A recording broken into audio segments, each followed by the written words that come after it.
Karibu katika tafakari ya siku. Leo ni Jumatano ya juma la 9 la mwaka. Injili inayotuongoza leo inatoka kwa mwinjili Marko, sura ya 12 aya ya 18 hadi 27. Katika injili ya leo tunawaona Masadukayo wakimwendea Yesu na kumuuliza swali kuhusu ufufuko wa wafu. Masadukayo ni kundi la viongozi wa dini ambao hawakuamini kwamba kuna ufufuko. Kwa hiyo hawakwenda kwa Yesu kutafuta ukweli, bali walitaka kumjaribu na kuonyesha kwamba imani ya ufufuko haina msingi wowote, ni uzushi na ni kuwahadaa watu tu. Wanatoa mfano wa mwanamke aliyekuwa ameolewa na ndugu 7 mmoja baada ya mwingine. Kisha wanamuuliza Yesu, katika ufufuko atakuwa mke wa nani? Kwao hili lilikuwa swali ambalo walidhani lingemshinda Bwana wetu Yesu Kristo.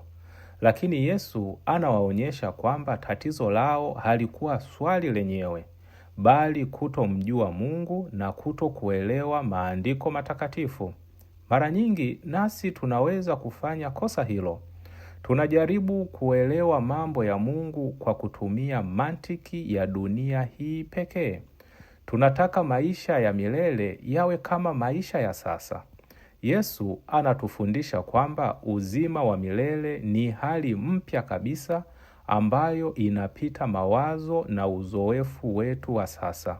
Kisha Yesu anatoa katekesi juu ya maisha ya ufufuko. Anasema, yeye si Mungu wa wafu bali Mungu wa walio hai. Haya ni maneno ya matumaini makubwa.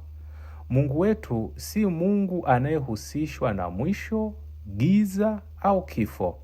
Yeye ni Mungu wa uzima.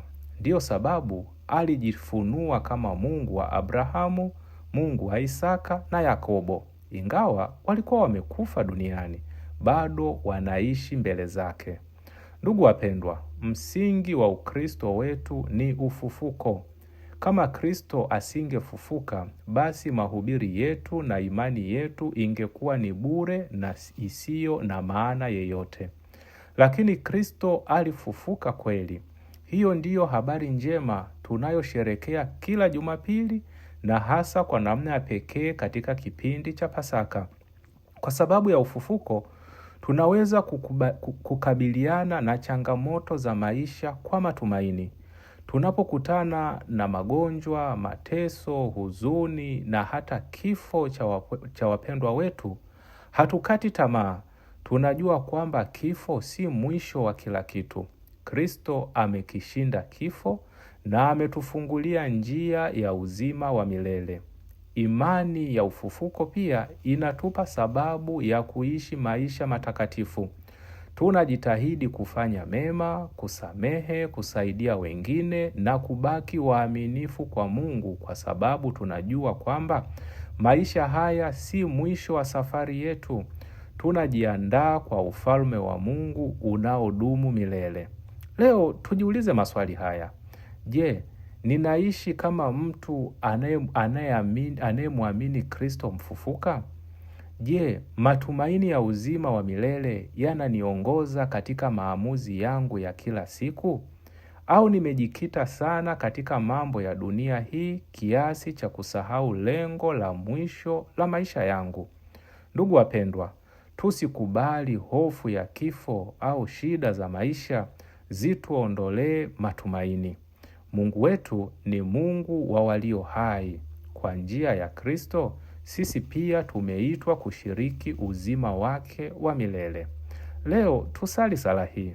Bwana Yesu mfufuka, ongeza ndani yetu imani katika ufufuko na uzima wa milele. Tusaidie kuishi kwa matumaini na uaminifu kila siku, tukijua kwamba wewe umeushinda ulimwengu na kifo. Akubariki na kukulinda Mungu Mwenyezi, Baba na Mwana na Roho Mtakatifu. Amina.